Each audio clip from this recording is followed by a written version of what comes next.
ഭഗവാനെ ആശ്രയിച്ചാൽ, ഭഗവാനെ സേവിച്ചാൽ ആ ഭക്തന് സാധിക്കാത്തതായിട്ടൊന്നുമില്ല എന്ന് ഭഗവാൻ ഈ രാജസൂയത്തിലൂടെ എല്ലാ രംഗത്തും കാണിച്ചു കൊടുത്തു. നല്ല അധികാരവും സ്ഥാനമാനവും പണമൊക്കെ ഉണ്ടായപ്പോൾ നാമം ജപിക്കാനോ ഭഗവാന്റെ കഥ കേൾക്കാനോ സത്സംഗത്തിനൊന്നും ഞങ്ങൾക്ക് യാതൊരു താല്പര്യം ഉണ്ടായില്ല.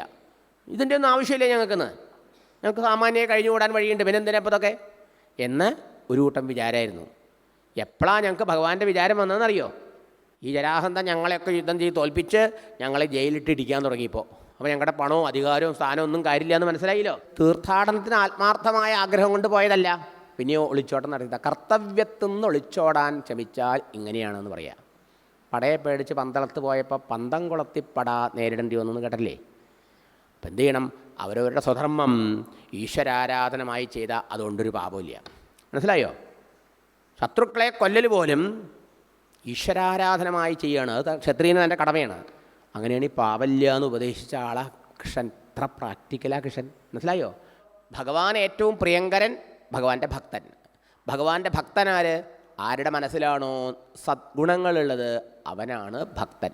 അപ്പോൾ ഭഗവാൻ ആരാണ് കണ്ണിലുണ്ണി പ്രിയങ്കരൻ? സദ്ഗുണങ്ങളുള്ളവൻ. സദ്ഗുണസമ്പത്താണ് നമ്മുടെ യഥാർത്ഥ സമ്പത്ത്.